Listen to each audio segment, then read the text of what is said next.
Começamos. Bem-vindos, bem-vindas ao Observatório Leopoldina, nosso encontro de segunda-feira. Hoje eu estou abrindo porque a gente vai receber um convidado, que é o Dr. Jorge Caiano, que sempre está no nosso podcast e acompanha, nos dá muita informação sobre a área de saúde, especialmente em tempos de pandemia. Dr. Jorge Caiano, bem-vindo.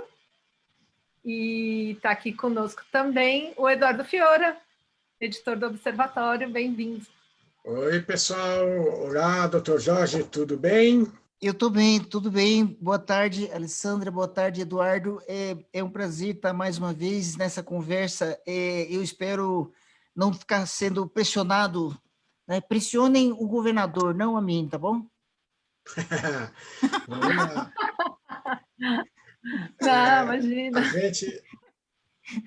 A gente tem recebido você várias vezes aqui e sempre falando desse momento difícil da pandemia, aproveitando a tua experiência na saúde pública, reconhecida experiência na saúde pública aqui em São Paulo.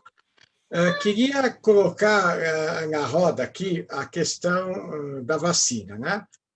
Hoje aparece o primeiro calendário paulista para vacinação, né? E eu queria, então, abordar com você alguns aspectos aqui, né? A gente tem, então, uma perspectiva de uma vacina que, segundo o governo de São Paulo, pode ser aplicada aqui para a gente a partir do dia 25 de janeiro. Mas eu queria, antes de falar de vacinação, abordar a questão da pandemia em si, né? Como é que você está vendo ela hoje aqui em São Paulo, com os dados que aparecem, preocupantes, com as UTIs sendo ocupadas, né? Para depois a gente entrar na questão da vacina como solução definitiva, né? Queria que você abordasse o momento de hoje e por que as pessoas relaxaram, e que não pode abaixar a guarda, porque a vacina ainda está um pouquinho lá na frente. Exatamente esse é um grande problema, né, Eduardo? Nós já sabíamos que a questão de 20 dias atrás, a pandemia estava retomando o fôlego fortemente. E depois, né, do dia 29, quer dizer, do dia 30, segunda-feira depois da eleição, já se sabia que o governo reconheceria que ele demorou a esconder os dados, na verdade, né? Porque para não atrapalhar as eleições e para não comprometer os resultados das eleições. Isso é lamentável, porque configura mesmo uma ocultação, né? E uma oposição ao preceito básico de qualquer poder público, que é a transparência, não só ativa, mas transparência devida em relação aos dados que a população deve tomar conhecimento, que deve saber. E houve ocultação de informações. Portanto, eu chamo um pouco menos ou um pouco mais do que uma usurpação, né, de votos. Eu diria que houve um certo estelionato. Mas, enfim, deixando isso de lado, o fato é que nós estamos num recrudescimento que algumas pessoas querem chamar de segunda onda, mas só se pode falar em segunda onda quando você controlou uma primeira onda. E nós, como nós não controlamos a nossa primeira onda até hoje, nós não podemos falar em segunda onda, porque seria uma onda encavalando outra. Na verdade, a imagem mais clara disso é um tsunami. É um tsunami contínuo que vem desde março. Cresceu, cresceu, cresceu. Em maio começou a matar 1.000 pessoas por dia no Brasil. Durante 4 meses morreram mais de 1.000 pessoas por dia. Depois disso começou a cair aos poucos, um pouquinho. A gente estava na casa dos 300 a 400 mortes diárias, o que não é fim da pandemia, nada disso. É um arrefecimento momentâneo que já se sabia que não perduraria. Por quê? Porque o equilíbrio é totalmente precário. Isso significa o seguinte: nós estávamos num tsunami que estava rebaixando um pouquinho, mas qualquer coisa podia fazer voltar. Voltou. Já se sabia que isso poderia voltar forte. Então, o governo, ao invés de tomar providências, foi protelando, né, o reconhecimento dessa volta, desse recrudescimento, e escondeu até depois de vencer o segundo turno. Portanto, nós continuamos numa situação de pandemia, a situação está se agravando, já se sabe que isso vai trazer mais mortes, né? Mas tudo isso exige uma resposta clara por parte do governo. Eu diria, o prefeito foi reeleito, mas agora, então, ele tem que começar a trabalhar, ele tem que começar a investir no controle da pandemia. Isso não foi promessa de campanha dele, porque ele não prometeu nada disso, né? Mas a população não está querendo cobrar, mas eu digo, ele tem que ser cobrado e ele tem que começar a desenvolver ações de controle efetivo da pandemia. Se a gente for esperar a vacina para resolver o problema da pandemia, vai continuar morrendo muita gente. Quem é que vai continuar morrendo? Pobre, negro, gente das periferias, gente das favelas, gente das ocupações. E é isso que acho que não pode ser aceito, né? De barato, todo mundo ficar assistindo essa mortalidade continuar e ficar todo mundo torcendo pela vacina. Aliás, com o risco de começar a brigar, né, pela vacina. Isso é o mais grave ainda. Jorge, eu sei que você gosta muito da história do Uruguai. Eles não chegaram, eles estão com 84 óbitos hoje. Isso, então, cerca de 3 mil casos. 3 milhões de habitantes. Isso. 84 os dados são impressionantes. Então, já que a gente vai falar de controle, né, porque é isso, a vacina não está... O horizonte da vacina parece que também está confuso, né? Mesmo que o governador tenha anunciado hoje para 25 de janeiro. Conta para a gente, assim, esse controle, né? Por que não funcionou aqui? A gente tem as festas, tem os eventos, os bares abertos, os shoppings. Isso que é a história, viu, Alessandra? Na verdade, né, eu nem posso ficar falando muito mal das pessoas, porque ninguém aguenta 8 meses de pandemia impunemente. Não se aguenta 8 meses e todo mundo leva numa boa. Isso não existe. As pessoas estão cansadas. Existe a chamada fadiga da pandemia, que atinge mais de 80% das pessoas. Isto é sabido e inevitável. Por quê? Porque isso se traduz em abatimento, em depressão, em estresse crônico, num negócio terrível. E as pessoas reagem da melhor forma possível, fazendo o quê? Uma espécie de esquecimento de que a pandemia existe. Ele fala assim, eu não morri até agora, então já não existe mais a pandemia para mim. Então eu vou sair, eu não aguento mais ficar em casa, eu tenho que trabalhar, eu tenho que me divertir, eu tenho que ir para a praia. Essas coisas todas, gente, é responsabilidade do governo, sim. Por quê? Porque se o governo tivesse trabalhado direito, seguindo o exemplo da maioria dos países que controlou a sua pandemia em 3, 4 meses, esse foi o caso da Espanha, foi o caso da Itália, foi o caso da França, 3, 4 meses. O Uruguai agiu ainda melhor porque ele impediu a entrada da pandemia no país. É isso que levou a uma situação em que hoje um país com 1/3 da população da cidade de São Paulo teve 84 mortes. Isso significa o quê? Mal comparando com a situação de São Paulo, nós estamos com 22 mil pessoas que já morreram de pandemia aqui na cidade de São Paulo, uma população 3 vezes maior do que a do Uruguai. Multiplica 84 por 3, dá 240. Vai comparar com 22 mil pessoas que morreram aqui em São Paulo. São 90 paulistanos que morreram para cada uruguaio que morreu. E a maioria, então, dessas mortes poderia ter sido evitada. Tanto sofrimento, tanta morte, tanto gasto com UTI, que é caro, não é nada barato, e a gente deixou de fazer o maior investimento possível, contrariando o dito popular de prevenir é melhor do que remediar, né? E a gente, ao invés de investir na prevenção, no impedimento de novos casos, deixa o vírus correr solto embaixo. Lógico que com milhões de pessoas pegando a infecção vai ter agravamento, lógico que dos agravamentos vão ter que ser internados, lógico que vão acabar precisando, uma parte precisa de UTI, e lógico que metade deles morrem. Então, nós estamos sabendo o que dá em morte.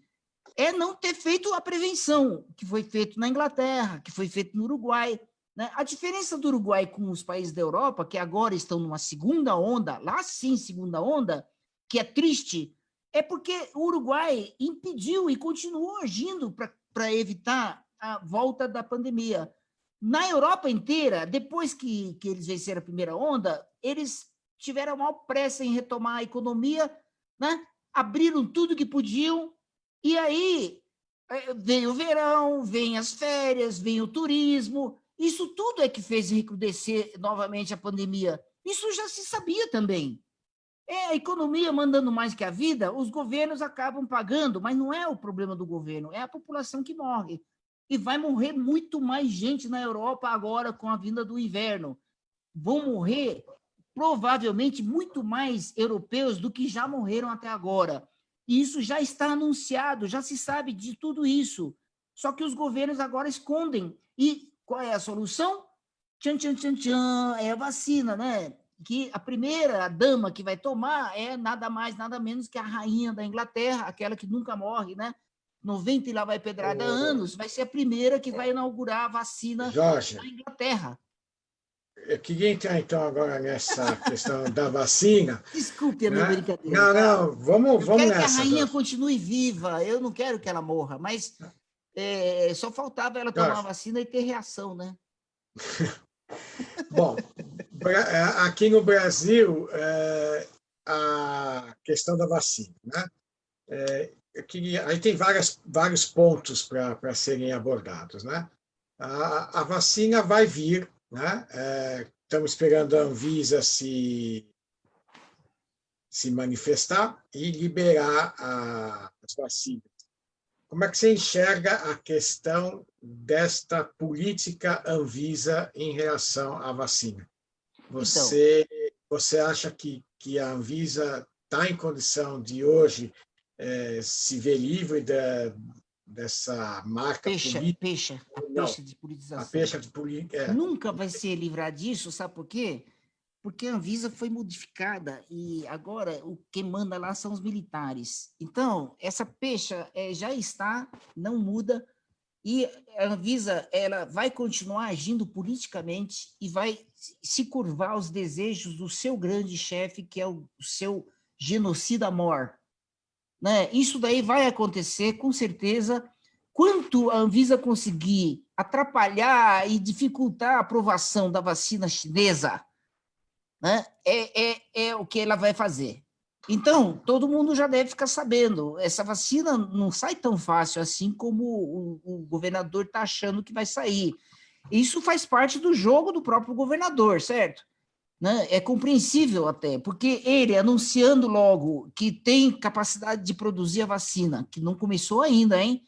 A vacina não começou a ser produzida ainda. O que ele fez foi importar 100 mil doses da China, direto da China. E essas 100 mil doses é só para ele inaugurar, mostra a vacina, assim, né? Pelo que eu entendi,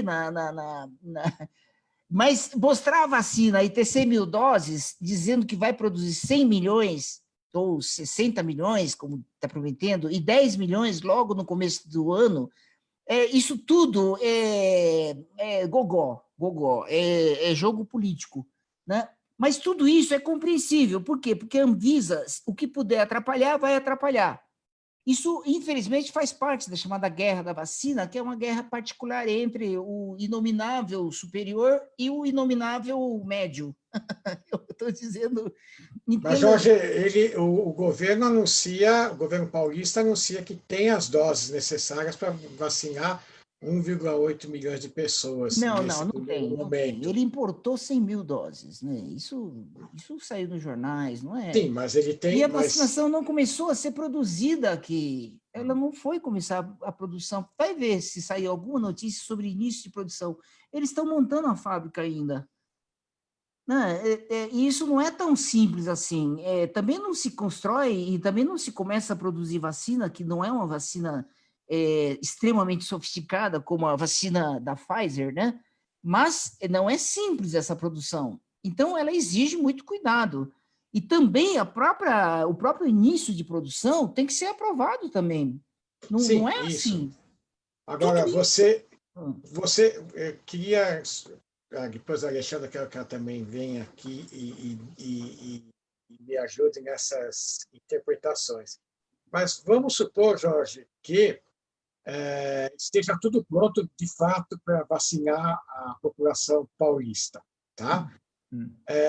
Você acha que o poder econômico de São Paulo, o baronato da indústria, o baronato do agronegócio, enfim, os geradores de empregos, grandes empresas com milhões de empregos gerados no campo e na cidade, vão ficar quietos e esperar que o Palácio Planalto pare de fazer politização da vacina, ou haverá uma reação paulista, uma pressão insuportável para cima do Planalto, Então, e aí a Anvisa vai liberar?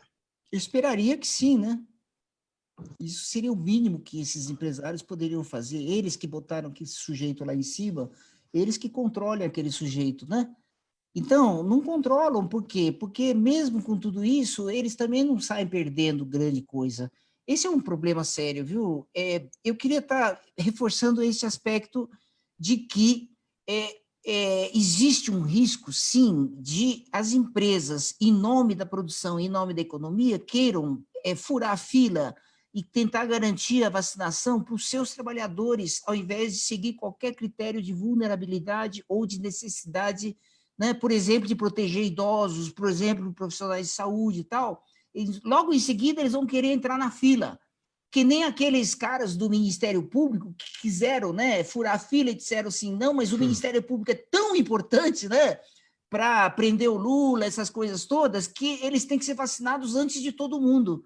Eles queriam isso, e um juiz mandou eles tomarem vergonha na cara e de ficar quieto, né, para dizer que Ministério Público nenhum tem prioridade em relação a profissionais de saúde, por exemplo. Então, é essa coisa. O baronato está querendo, provavelmente, né, entrar na fila e furar a fila. Por isso que eu acho que o segundo ponto que deve ser objeto de preocupação de todas as pessoas, não só essas pessoas que estão me ouvindo, estão ouvindo um pouco essa conversa entre a gente, mas de toda a sociedade, é que existam, né, decisões, definições claras de critérios a serem seguidos e aplicados com certeza para que esses critérios sejam compreendidos e sejam aceitos pela população. Se não houver esse investimento e essa conversa e essa participação da sociedade na definição clara de critérios, o risco que nós temos é de haver uma briga, um conflito enorme de disputa entre a própria população, e isso é a pior coisa que a gente poderia imaginar. Então, veja bem, existe uma lei, um projeto de lei que foi aprovado agora no Senado, que pelo menos estabeleceu o seguinte, não se comercializa a vacina para os centros de imunização privados, enquanto não houver uma cobertura adequada da vacinação gratuita via SUS para toda a população brasileira. Só depois é que se admite a comercialização e venda para laboratórios privados. Isso já se sabe que, do jeito que está escrito a lei, isso vai ser furado pelo setor privado. Então, o mais provável que a gente vai ter é o seguinte, né? Quando começar a vacinação mesmo, de fato, digamos que comece dia 25 de janeiro, provavelmente dia 26 já vai ter laboratório, né, centros de imunização privados tentando vacinar e cobrando já. Já tem fila de gente querendo tomar vacina nesses centros privados. Essa fila já é grande. E pergunta se eles vão conseguir ou não vão conseguir comercializar vacinas. Né? Então, isso tudo, gente, eu estou falando porque esse projeto de lei agora vai para a Câmara e a gente deve tentar seguir esse processo e participar dessa discussão sobre critérios. E eu queria dizer o seguinte, aqui em São Paulo, supondo que, a partir de janeiro, o governo do estado de São Paulo consiga realmente distribuir 10 milhões de doses para o estado, deve chegar aqui em São Paulo cerca de 2 milhões de doses. 2 milhões de doses, vamos fazer só a continha. Onde que deve ser usada essa vacina? O prefeito parece que já disse que vai colocar em 400 postos e mais 100 volantes, né? Então vai aumentar o número de locais de vacinação para impedir filas, aglomerações. Tudo isso daí é balela, né? Por quê? Porque eu acho que o critério principal deve claramente, né, atender a algumas áreas territoriais, localizadas territorialmente de maior vulnerabilidade. Essa é a defesa que eu faço. E isto é para cobrir não só idosos, não só profissionais de saúde, mas sim cobrir aquelas pessoas que são exatamente quem sai para a rua para trabalhar, pessoas que não têm emprego formal, mas que estão circulando pela cidade, né, dentro dos ônibus lotados, pegando a infecção ou transmitindo a infecção nos ônibus e levando para casa e matando os seus parentes, os seus idosos, os seus portadores de doenças crônicas, e também estão morrendo. Essas pessoas também são portadoras de várias patologias e estão morrendo.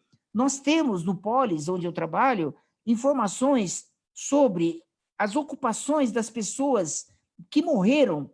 Estamos tentando fazer um trabalho de localização dessas pessoas e nós estamos percebendo que há uma concentração em algumas áreas da cidade que não por acaso são as áreas da cidade com maiores taxas de mortalidade por Covid.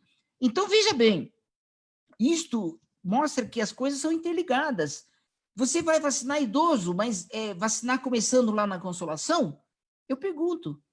Ou devia começar aí na Leopoldina? Né? Entre Leopoldina e Perdizes, quem é que é prioritário? Só pensando em idoso, hein? E eu estou falando dos profissionais de saúde, né? Fala-se de vacinação de profissionais de saúde, mas se esquece que existe uma categoria chamada, que não é considerada profissional de saúde, mas que é a que está mais morrendo dentro dos hospitais. Sabe quem são? O pessoal da limpeza, o pessoal que faz a portaria, o pessoal que faz a vigilância, são as pessoas que trabalham nos serviços de saúde e que não são considerados profissionais de saúde. E são estas pessoas que morrem mais. Isso existe estudo no próprio Hospital das Clínicas que mostrou, né, a incidência e morte de profissionais, tipo especialistas em UTIs, eles contraem menos infecção porque usam equipamentos de proteção de forma correta e eles se protegem melhor. Então, falar em profissionais que devem ser protegidos primeiro em termos, porque entre os profissionais de saúde existem aqueles que não são nem classificados como profissionais de saúde, mas que são os que morrem trabalhando nos hospitais. E onde eles moram? Imagina onde eles moram. Moram exatamente nesses lugares onde morrem as pessoas em maior quantidade. Isso tudo implica na necessidade de a gente avançar mais nos chamados critérios de vacinação. Eu pediria que fosse dado, né, o tempo todo um destaque para essa questão, para que a gente não caia em jogos de priorizações e tal, genéricos o suficiente, que podem ser bombardeados e não obedecidos por praticamente quem pode furar a fila. Aí quem pode mais vai receber a vacina antes. E isso é furar com qualquer critério real de prioridades. Está sem som. Oi. Oi, está sem som aqui. Jorge, Agora voltou. A gente... Não, eu estou apertando os botões aqui, desesperei, porque essa coisa da prioridade é assustadora, né? A gente teve a questão da febre amarela, que eu acompanhei enquanto conselheira de saúde, e que tinham filas enormes nas unidades que podiam vacinar. A UBS Parque da Lapa, aqui na Leopoldina, era referência, e a fila quando começou às 4 da manhã, a gente falou, vamos ter problemas. Quando a fila começou às 7 horas da noite, no dia anterior, o problema estava ali, né? Na fila, em volta, mais do que volta no quarteirão, mas entrando pelo bairro. E de manhã todo mundo exausto, porque é uma virada de 12 horas na rua, brigando na porta da UBS, brigando com os profissionais, brigando com os conselheiros. Então não tinha nem quero senha. Agora imagine, senha, todo mundo era nessa idoso. Doença, né, Alessandra, em que as pessoas não transmitiam um para o outro, né? Não transmitiam. Então, imagine agora, então. E é uma temeridade você distribuir mal distribuído, né? Eu ouvi na Inglaterra que era por nome, que se o teu nome não tivesse na lista, você nem precisa chegar lá no lugar combinado na hora X. Mas realmente a gente pode ter uma guerra, a guerra civil da vacina, né? Porque então, as pessoas... é lamentável. elas... E aí fica a culpa sempre na população, por causa Exatamente. do governo. Exatamente. Né? Por isso Igual mesmo, a dengue. A culpa era da população que armazenava água. Mas por isso mesmo que o papel né? do governo é expor claramente uma proposta para que essa proposta seja bastante discutida, refletida e amadurecida dentro da sociedade, para que eventualmente existam propostas alternativas que tenham base real de defesa e para que se amadureça um critério aqui na cidade de São Paulo que todo mundo concorde. E isso daí tem que ser construído socialmente, não pode ficar solto, né? Aí o federal fala uma coisa, diz uma coisa aqui do estadual, e aí a prefeitura fala outra coisa, aí cada um fala o que quiser. Né? Não pode haver uma campanha de vacinação no estado de São Paulo isolada e separada de um programa e de um calendário nacional. Não pode haver isso. Então, Jorge, se a gente for esperar o nacional acontecer, nós vamos ficar sem vacina, porque... Então, mas por isso mesmo que eu sempre falei, né? Brasília... Onde é que tem que começar? Tem que começar mudando o governo, não é? Agora, Jorge, deixa eu te perguntar... Assim, esse é o real. Estou falando sério. Esse governo continua matando gente, adoidado. Matando mesmo, deixando morrer. Deixando morrer, não é julgado pelos seus atos, na verdade, tudo é apaziguado, né? Então, mas é por quê? Porque a justiça também não consegue. Você tem falado... Tá morrendo é preto, morrendo é negro, morrendo é pobre. Aí ninguém liga, fala assim, não, tem que morrer mesmo. Essa bandidagem, como se diz, né? Todo preto é suspeito. Se não é morto pela polícia, tem que morrer de Covid. Você tem falado da dificuldade, estamos falando aqui da dificuldade das campanhas de vacinação, como serão feitas, a liberação da Anvisa. Porém, e aí eu adoro as conjunções adversativas, porém, contudo, todavia, a gente está com o vírus se alastrando aí. Então, eu estou lendo aqui que a cidade de São Paulo registrou 1.036 pessoas internadas, no último domingo, dia 6, segundo o boletim diário elaborado pelo comitê. No domingo, a capital paulista registrou uma taxa de ocupação de leitos de UTI de 57%, com 570 pessoas internadas em hospitais municipais e hospitais contratualizados da prefeitura. E, desde o início da pandemia, já acumula 14.697 óbitos, a maior cidade do país. Né? Então, o que fazer, Jorge, enquanto a vacina não vem? Como é que a gente tem que se comportar, principalmente agora que está chegando o final do ano, hein? Então veja bem, você falou 14 mil, que é o que está escrito aí, mas esses 14 mil são os dados de mortes confirmadas por Covid. A Prefeitura de São Paulo, a Secretaria Municipal de Saúde, soma a esses 14 mil mais pelo menos 7.500 mortes de pessoas por síndrome respiratória aguda grave, que é uma doença, 98% dessas mortes, que não teve confirmação de que eram por Covid, só porque não foram feitos os exames. Mas 98% deles é por Covid. Então, pelo menos nesse ponto, a Prefeitura de São Paulo conta melhor e conta mais certo. E por isso que eu falo em 22 mil mortes. Né? Você veja como é que é o negócio, né? A Prefeitura, mesmo partido do governo do Estado, ele usa um outro critério e um outro número, que é muito mais sério. Né? O Estado não, o Estado só conta as mortes oficiais. Né? Que nem aquela criancinha que morreu lá em Recife, lembra aquela criancinha que caiu do prédio? Aquela criança morreu de quê? Morreu de Covid. Ela caiu do prédio, mas morreu de Covid. Por quê?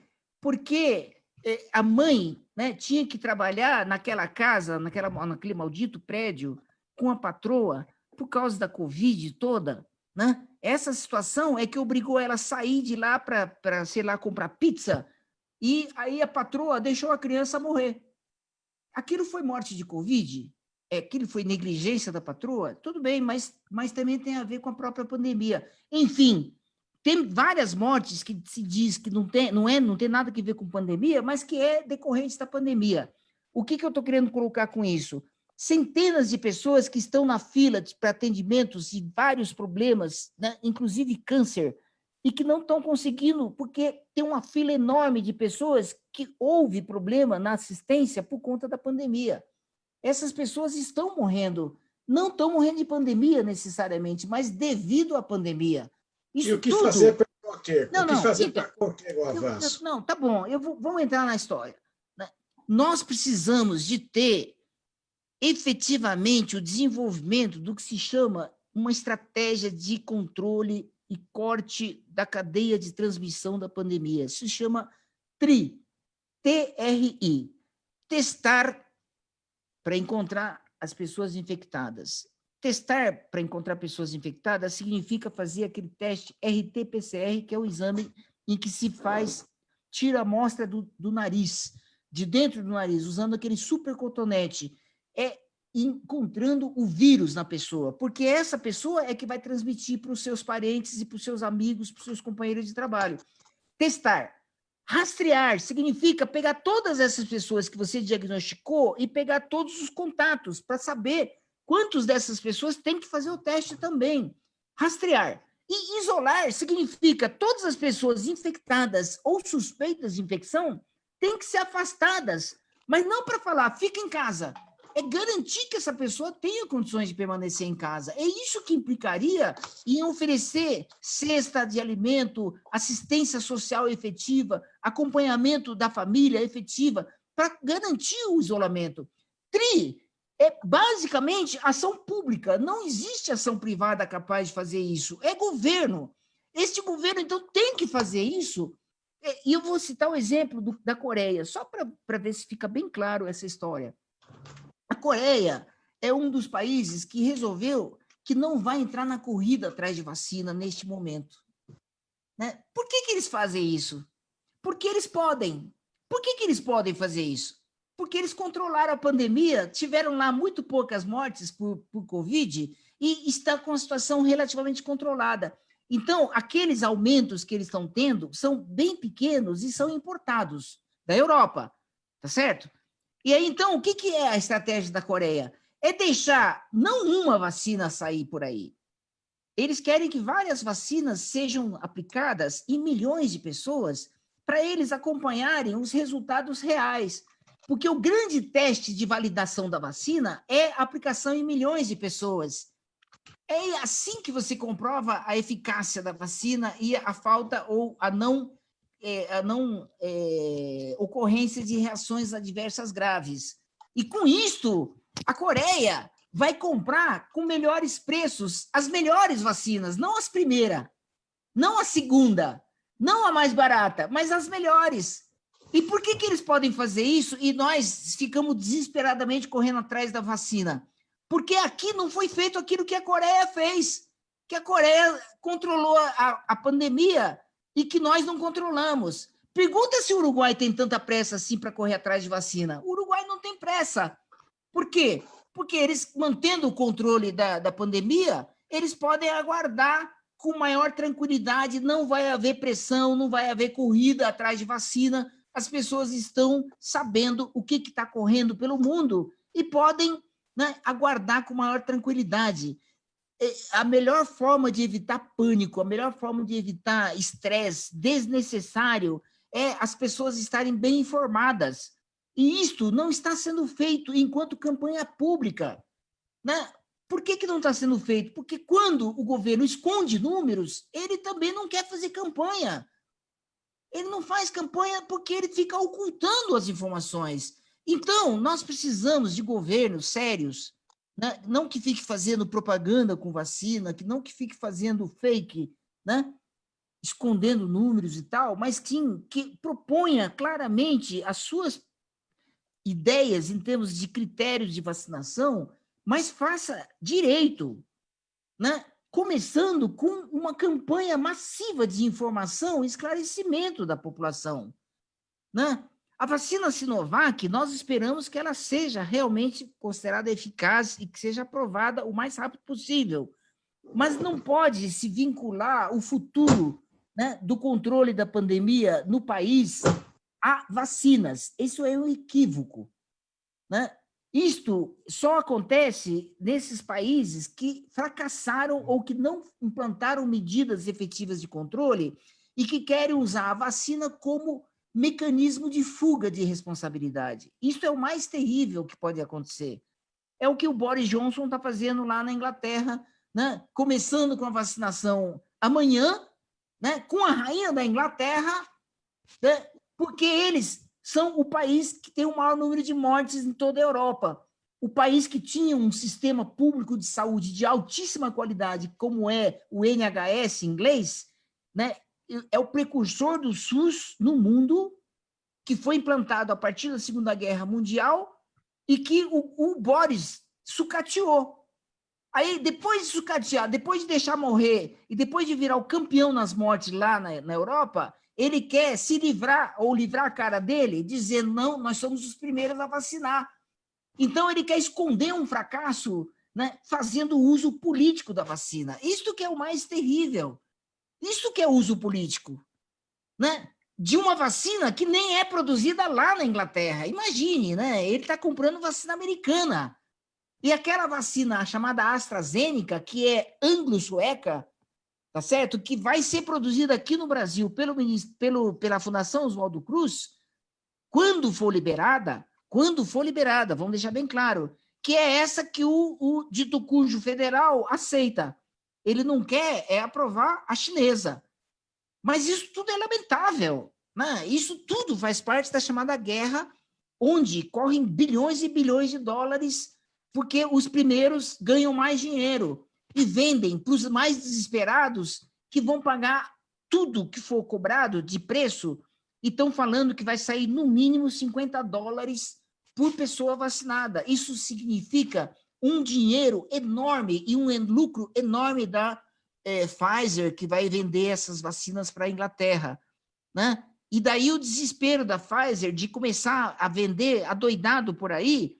Por quê? Porque quando vier a outra vacina capaz de suplantar tecnologicamente a da Pfizer, que é a da Moderna, né?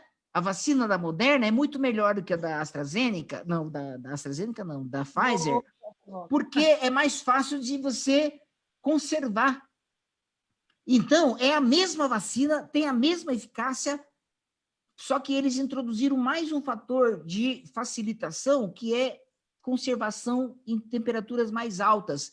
Isso vai derrubar a Pfizer. O Fiora não estava aqui, e isso é um problemaço no Brasil. Então, mas aqui no Brasil, essa vacina vai ser um problema mesmo. É por isso que o Ministério da Saúde nem cogita de comprar. A da Pfizer, o Caiano me disse, que tem que ser conservada a 70 graus. 70 graus negativos, Negativos. Menos 70 graus. Isso com a geladeira da nossa... A gente fica imaginando os caminhões e a geladeira das UBS que não aguentam o dia a dia, né? Então, a nossa realidade não aguenta. E essa nova, mesmo porque... a Moderna aguenta 20 graus. Então, menos negativo. É isso. A diferença tecnológica é isso. A temperatura necessária para conservar a vacina ativa. Né? No caso da Pfizer, a dificuldade é enorme e operacionalizar a vacinação em massa com essa vacina não é nada simples. A Inglaterra está prometendo, sabe o quê? É engraçado isso. 50 postos de vacinação altamente especializados. Por quê? Porque eles têm que ter lá a capacidade de conservar menos 70. Então, eles vão começar com 50 locais de vacinação. E vão, provavelmente, fazer essa vacina na rainha, na casa dela, né? Imagina se ela vai enfrentar fila. Então, 50 locais de vacinação, 50 locais de vacinação para fazer esta vacina, né? Porque é difícil de garantir a eficácia da vacina. Imagina se eles estiverem aplicando água e a população depois descobrir que pagaram $50 a vacina e estão aplicando água. Jorge, eu, você, Alexandre, a gente mora no Patropi. Então, abençoado por Deus e bonito por natureza, não é isso, Jorge? Então, aqui no Patropi, a nossa realidade é outra, né? E eu ainda estou para entender como é que a gente vai fazer essa travessia, Jorge. Eu estou olhando aqui o calendário. Estamos no dia... Hoje é dia 7 de dezembro. Né? Até o dia 7 de janeiro, um mês, praticamente um mês e Põe 40 dias, 42 dias. Para iniciar uma primeira fase de vacinação e tal. Só que até lá, né, a população aqui está ainda sob os efeitos narcotizantes desta liberação que foi feita, né?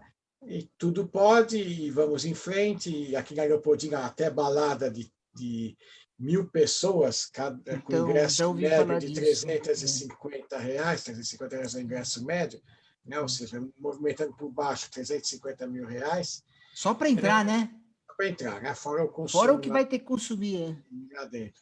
Então, eu queria entender, Jorge, como é que a gente vai sair dessa aqui enquanto paulistanos, né? Quer dizer, que união que nós temos que ter, que conscientização que tem que ter, qual é o papel do agente público, qual é o meu papel enquanto conselheiro de saúde que sou, né? Aqui na minha unidade básica de saúde, como é que a gente faz? Porque até lá, muita água vai rolar e se o número continuar aumentando, vai dar gargalo na UTI e a gente já não está mais com os hospitais de campanha aí montados para atender. O que fazer para se prevenir, Jorge? Então, eu queria colocar o seguinte, né? Aproveitando o fato de você ter revelado essa situação de conselheiro de saúde, né? O Conselho Municipal de Saúde de São Paulo aprovou uma resolução no dia 12 de novembro, antes do primeiro turno da eleição, que trata do tema da volta às aulas presenciais e colocou ali na resolução a obrigação do governo de São Paulo de atuar claramente em defesa da vida e do controle da pandemia. Isso significa o seguinte: o governo tem que se pautar por 7 indicadores, que são indicadores produzidos pela Fundação Oswaldo Cruz como critérios básicos de controle da pandemia. Esses critérios básicos não estão sendo seguidos aqui na cidade de São Paulo. Então, a resolução diz também que o governo deve ser transparente na divulgação destes 7 indicadores na cidade de São Paulo. E aí, a população deve ser protegida com ações de controle efetivos, de busca ativa de casos, de rastreamento e de isolamento. Isto é uma resolução digna, importante, que todos os conselhos gestores de todas as unidades e de todas as supervisões técnicas de saúde devem ter na sua mão e devem cobrar do seu gestor na unidade básica, ou na supervisão, ou na própria secretaria, pelo seu cumprimento. O grande problema disso, viu, Eduardo, é que essa resolução precisa ser homologada pelo secretário para valer. E o grande rolo que está acontecendo é o seguinte, né? O secretário de saúde, apesar dessa resolução ser do dia 12 de novembro, até hoje não homologou, não assinou e não deu o aval para que essa resolução seja aplicada. Isto é que é grave, né? O secretário sai por aí pela imprensa falando que vai vacinar, que não sei o que e tal, mas ele não quer homologar essa resolução. Então, nós precisamos fazer uma cobrança pública do secretário para que ele homologue esta resolução, mas não só homologue, que ele ponha e seja efetivo no seu cumprimento. Isto é que dá um horizonte mais claro de possibilidade, Eduardo, de controle da pandemia. Controlando a pandemia, a gente ganha um pouco de respiro e um pouco de tranquilidade para aguardar que a vacina chegue em ordem e com calma, né, sem atropelos, para toda a sociedade, mas aplicando os critérios de prioridade corretos, que sejam previamente discutidos com a sociedade, para que a sociedade entenda onde vai começar, quem vai ser atendido primeiro, quem vai ser atendido segundo, quem vai ser atendido terceiro, sem atropelos. Se a gente não fizer isso, né, que é todo um processo civilizado de fazer as coisas, né? Nós temos o Conselho de Saúde para quê? Para decidir. Aí ele deliberou uma resolução que não se refere apenas a escolas. Na verdade, esses 7 critérios da Fundação Oswaldo Cruz não valem só para a escola, vale para a empresa, vale para a escola privada, vale para abrir abrir shopping. E é esse o problema que a gente está vendo. Abriram tudo que não podiam, não deviam, e não quiseram abrir as escolas porque sabiam que as escolas iam ser mais um ponto de repique da pandemia. E aí fica parecendo, né, que é culpa dos professores. Aí tem gente que chama os professores de vagabundos quando eles, na verdade, estão com medo de morrer. Assim como todo mundo devia ter morrido de morrer. Né? Mas o jovem, que é quem menos tem quadro grave, ele sai mais para a rua e ele esquece que ele está levando para a casa dele. Esse é o grande problema do jovem hoje. Por isso que eu faria um apelo para que jovens que gostam de festas e tal, que tenham muito cuidado nesse final de ano para não fazer esse movimento de acabar involuntariamente levando a infecção para dentro de casa e, eventualmente, causando a morte de pessoas que ele adora ou que ele respeita ou que ele quer bem.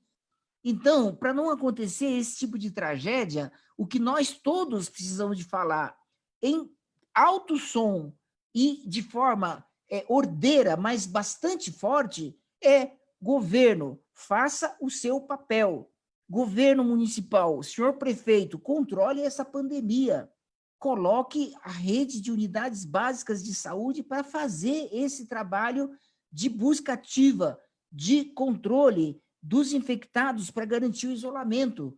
Isto que não está sendo feito hoje. Né? Os agentes comunitários de saúde precisam ser capacitados ainda. Imagina só, nós tivemos 9 meses de pandemia e os agentes comunitários de saúde não foram capacitados para fazer esse trabalho de rastreamento. E são, sabe quantos? 9.000 agentes comunitários de saúde na cidade de São Paulo. O problema desses 9.000 agentes comunitários de saúde é que eles, a maioria absoluta deles, são contratados de organizações sociais que não fizeram essa capacitação, sabe por quê? Porque no contrato de gestão não existia pandemia. Aí nós ficamos no mato sem cachorro, porque enquanto não houver a revisão dos contratos de gestão que inclua algumas ações importantes de controle da pandemia, não tem agente comunitário de saúde treinado para fazer esse trabalho. Isso tudo é lamentável. Mas começar, tem que começar? Então começa. Começa mudando o contrato de gestão, começa fazendo capacitação dos agentes comunitários de saúde, começa oferecendo equipamentos de proteção individual adequados para os profissionais poderem fazer o seu trabalho, o trabalho que precisa ser feito. Ainda hoje, devia ter sido começado há 6, 7, 8 meses atrás, mas mesmo com atraso, não pode agora jogar a responsabilidade de todo o controle da pandemia para a vacina. É um equívoco, porque durante o tempo em que essa vacina não chegar, vai continuar morrendo gente. E nós não podemos admitir isso como normal. Né? Nunca foi normal cair 4 Boeings todos os dias e a gente ficar quieto. 4 Boeings por dia, durante 4 meses. Né? Se caísse de verdade 1, 2, 3 Boeing todo dia, aí ia acabar com um monte de gente. Mas não. Morreram, continuam morrendo. Agora o número de mortes está subindo novamente. Nós estamos com uma média de 500. Já se sabe que nós vamos chegar perto dos 1.000 novamente em pouco tempo. Né? E aí, ficamos na vacina? Ficamos brigando pela vacina para ver quem toma a vacina primeiro? Essa é a briga que a gente deve evitar. Né? Coletivamente, de forma civilizada, temos que cobrar ações públicas deste governo que fez tanta batalha e ocultação de dados para ser reeleito, mas então que tem que pagar, né, fazendo aquilo que é obrigação, proteger vidas, né, sem jogar a responsabilidade na vacina. O secretário, quando ele fala publicamente, não, porque tem centenas, 400 postos que vão começar a vacinar e vai botar mais 100 postos de vacinação extras, ele, na verdade, está escondendo o jogo de que essas 400 unidades deviam estar na rua, fazendo controle da pandemia, e ele não está deixando. É isso que ele está fazendo, ele está ocultando. Então, está jogando a responsabilidade na vacina quando a responsabilidade é dele. Numa vacina que não existe ainda, hein? Atenção! Eles mostram uma vacina porque eles importaram da China, mas não são 10 milhões de doses que ele está mostrando assim, ele está mostrando uma daquelas 100 mil que importaram da China, gente. Não pode fazer isso. Isso tudo é jogo marketing, jogo político que eu, né, infelizmente, acho horrível, porque deseduca, né, e põe os políticos em descrédito. Isto aí é mais grave ainda. Como o jovem vai acreditar em político se todo político engana, se todo político mente, se todo político é genocida e deixa morrer as pessoas? E a população, Caiano, na verdade, vai brigar. Então, você foi congelada. O Eduardo também não é o gabinete do ódio, vai ser a cidade do ódio, porque as pessoas vão começar a olhar uma para a outra e falar: você conseguiu? Então, né? esse que é o ponto tipo, o que você está fazendo? E por isso que a referência da Coreia é importante, né? Vamos deixar claro, se houvesse o controle da pandemia a tempo, a gente poderia esperar civilizadamente e com calma e em ordem, né, a vacina chegar no momento certo para cada um, mas com o controle da pandemia. Sem o controle da pandemia, vira esse desespero. É isso que eu acho que tem que ser trabalhado melhor, né, Eduardo? Eu estou tentando reforçar esse aspecto, né? Jorge, Vamos separar definitivamente, né? O controle da pandemia é necessário e tem que ser tomado imediatamente. E não tem fim de ano, não tem festa de fim de ano capaz de a gente esquecer, fazer a gente esquecer que a pandemia está aí e está ameaçando de recrudescer mais ainda com as festinhas familiares, né? Que infelizmente são mesmo os locais preferenciais para alta transmissão da Covid. E as raves, as festas e todos esses eventos coletivos com centenas de pessoas, né, são os locais preferenciais de atuação do vírus. Isto, as pessoas estão esquecendo isso, mas não pode se esquecer, né? Acontece que é compreensível. Se o governo tivesse agindo de forma correta, a população passaria a entender melhor a gravidade dessa situação. Se não ficasse escondendo as mortes, se não ficasse escondendo as internações, como escondeu realmente. Escondeu, vergonhosamente. Eu diria. Perfil, né, Jorge? Esconde perfil. Até criminosamente, entendeu? Então, isso é um problema, né? Eu acho extremamente grave, e eu estou falando isso porque é mesmo grave, né? E eu quero que me processem por eu dizer a verdade. Né? Por quê? Porque agora já se sabe, mas olha, o problema não é nem esse, né? Esse negócio de usar a cor de bandeira é a maior falsidade. Porque, pelo certo, pelos dados existentes hoje, Eduardo, a nossa bandeira não devia ser amarela, já tinha que estar passado para laranja. Então, não tem a história de que era verde e passou para amarelo, já tinha que estar indo para o laranja.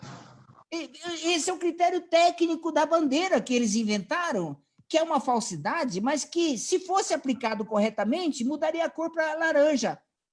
Né? Como é que pode? De repente, do verde para o laranja. Por quê? Porque eles esconderam os dados. Aí é que é o problema. E aí, então? Aí fica amarelo um tempo e daqui a pouco pode ser que piore mesmo de verdade. Quando devia estar no vermelho, eles vão falar, não, passou para o laranja. Isso tudo ocultação. Jorge, primeiro a eleição e depois só as compras de Natal. Sim, né? sim. E depois você fica trancado em casa do Natal até o Ano Novo em vermelho.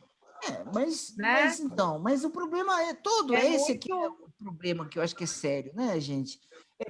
Nós estamos realmente num período de fim de ano que é complicado, né? Todo mundo quer sair para comprar presente, para pelo menos sair um pouco, andar e tal, num momento grave. Né? E isso tudo acontece porque há desinformação, né? Há produção pública de desinformação. Produção pública de desinformação é a pior das coisas, né?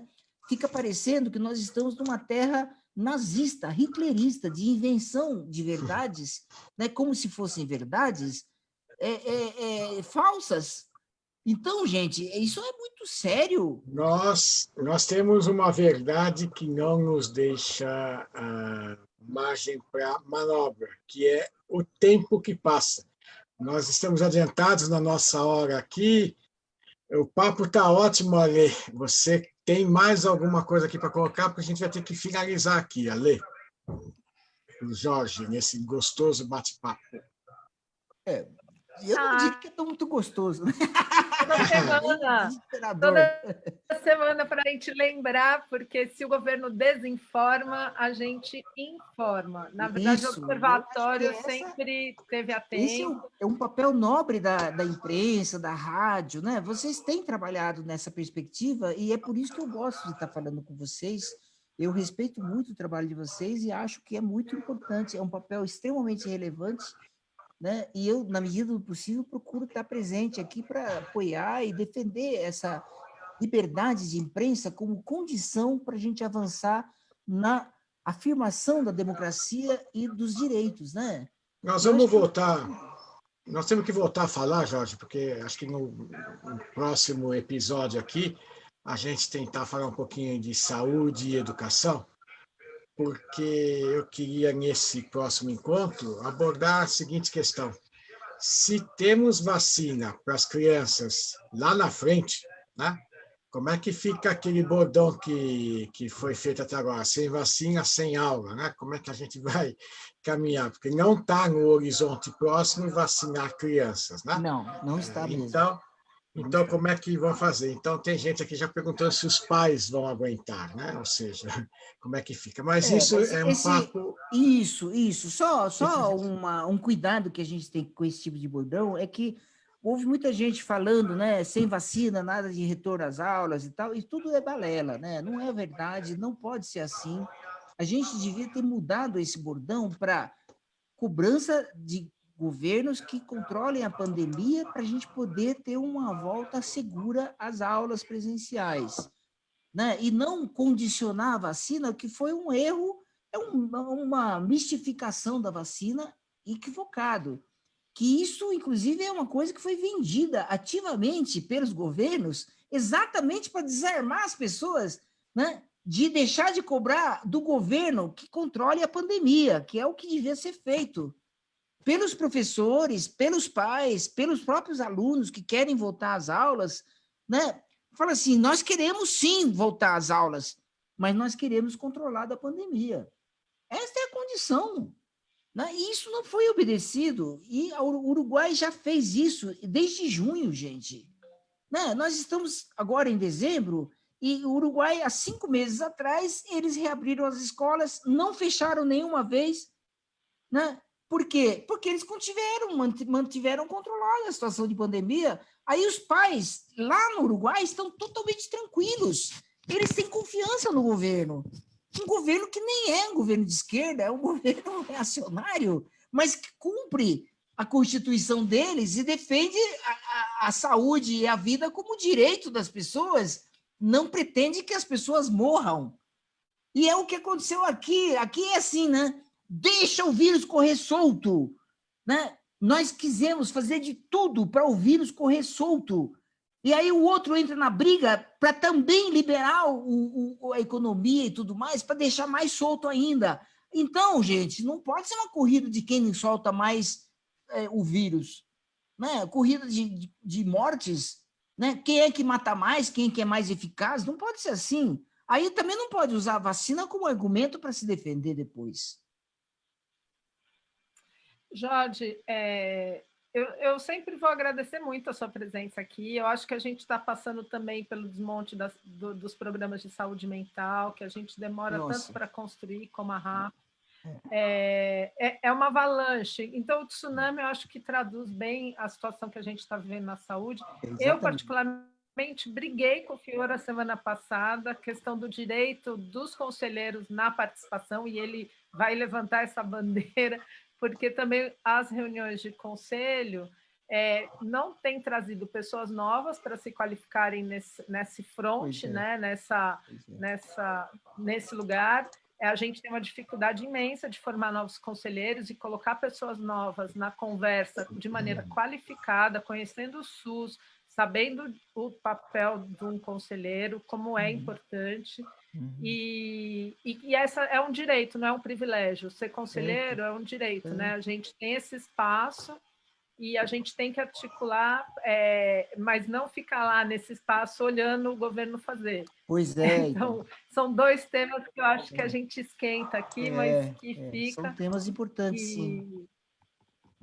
Então, eu cobro o Fiore toda semana. Alessandra, só aproveitar a sua fala, né, dizer que ser conselheiro realmente não está fácil, né? É uma tarefa que muitas vezes acaba parecendo muito ingrata, porque não se consegue respostas efetivas e claras, não se consegue que os governos reajam mesmo às demandas e necessidades da população. Aí fica parecendo, né, que os conselheiros são crentes, né, crentes nesse mau sentido, quer dizer, acreditam numa coisa que não acontece. Então, viram a pregação como se fosse uma pregação no vazio, né? E isso questiona, os jovens olham isso e falam assim, mas é isso que é conselho? Demandar uma coisa e não obter, é isso que é assim? Né? E isso desmoraliza o espaço tão importante de participação, e a gente deveria, então, batalhar o tempo todo pela não desmoralização desse espaço tão duramente conquistado, né? E aí, então, veja bem, aproveitando mais uma dica, né, uma deixa, fazer referência à resolução do Conselho Municipal de Saúde para que as pessoas procurem esta resolução, consigam uma cópia, leiam e divulguem e cobrem isso na sua unidade, na sua supervisão técnica de saúde. Eu acho muito importante isso, porque o Conselho Municipal de Saúde também não deliberou desse jeito, né, à toa, e dá trabalho realmente, porque é um custo a secretaria homologar, nós temos que fazer essa homologação. Então, tudo isso parece tão difícil, quando devia ser tão natural, né? Então, fica mesmo uma recomendação de a gente não desanimar, né? Apesar de tudo, que essa função de conselheiro e de valorizar espaços de participação em controle social é uma missão importante e nobre, né, que dá trabalho, mas que a gente espera, né, um dia ganhar batalhas sérias e significativas, e talvez esta resolução do Conselho Municipal de Saúde em vigor seja uma grande vitória que a gente consiga em direção ao controle da pandemia, né? Porque, vencida a pandemia, a gente entra numa outra fase, que é a de manter a pandemia controlada, que é muito diferente dessa situação que a gente está vivendo hoje, né? Aí dá um respiro para as pessoas ficam autorizadas a sair realmente, né? Lógico que de máscara, mas pode sair. É diferente, né? Eu poder sair, eu sou sexagenário, né? Eu não estou saindo também, e tudo isso, eu quero mesmo que a pandemia seja controlada, para que as pessoas possam se encontrar, né? Se cruzar e se cumprimentar, né? E mesmo que não seja dar um abraço forte, né? E seja de cotovelo, mas conversar com máscara, olhando para o lado, mas encontrar as pessoas, né? Isso tudo é muito diferente da situação que nós estamos hoje, que as pessoas então vão para as festas como se tivesse terminado tudo, quando na verdade isso é expressão do desespero.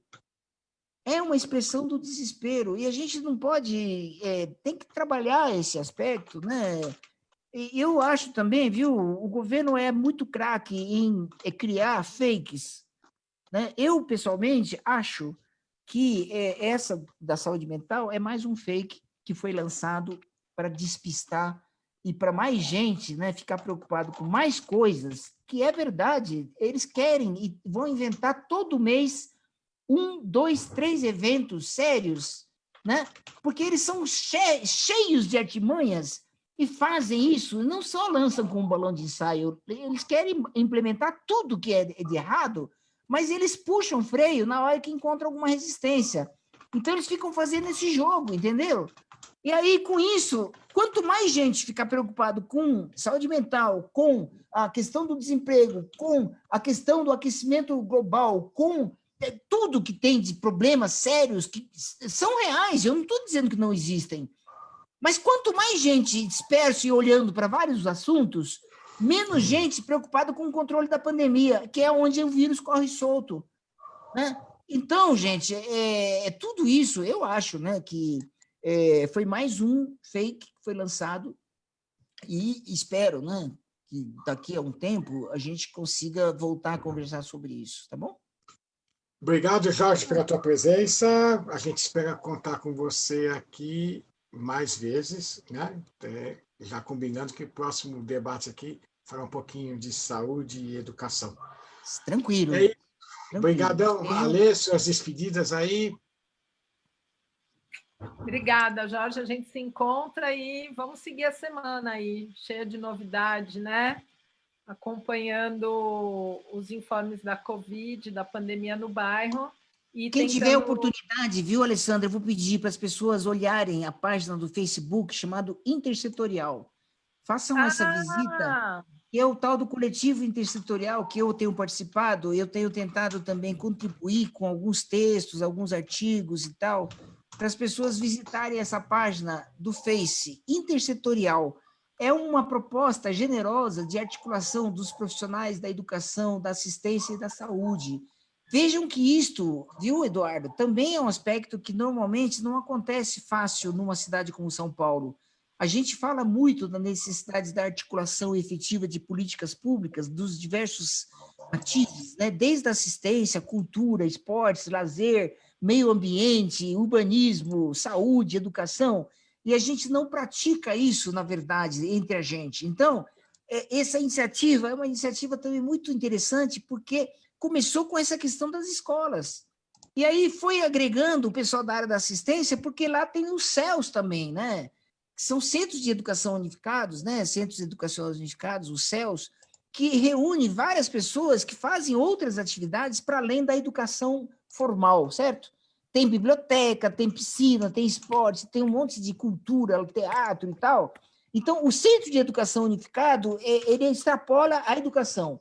Aí tem o CCA, que é o complemento, né, do horário do turno escolar, que é também da área da assistência, né, que são entidades que fazem atendimento e que tem que fazer atendimento presencial também. E o governo pressiona todo mundo a fazer assistência presencial como se tudo tivesse normalizado. Então, eles são pressionados. Isso tudo que acontece é que essa plenária intersetorial, eu estou fazendo propaganda agora, mas é importante que as pessoas procurem se informar num site, numa página, que é um esforço enorme a gente alimentar aquilo e tal, mas que as pessoas ajudem, né, a ler, visitar, divulgar e tal. Intersetorial. Pronto, está feita a propaganda. Tá feita. Obrigado. Fala aí, Fiora. Você ficou quietinho, eu estou reparando. Vamos lá.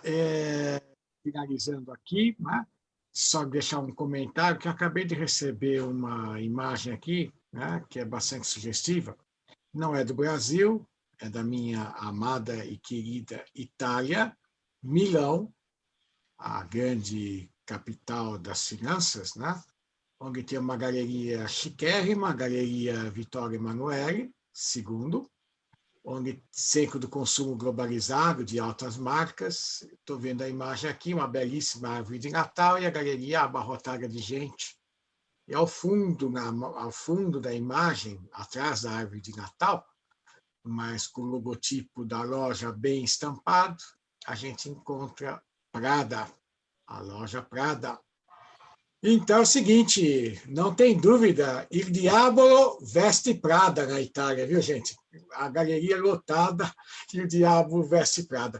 Mas aqui a gente segue o nosso percurso, porque ontem, hoje, enquanto estivermos por aqui, Alexandre, a gente se encontra onde? A gente se encontra na Leopoldina, virtualmente. Porque está virtualmente. todo Obrigado, mundo Jorge. isolado. Continue Obrigado, isolado, Jorge. usando máscara. Obrigado, Jorge. Obrigado, Ale. Vamos em Obrigada, frente. Jorge. Obrigada, Fiona.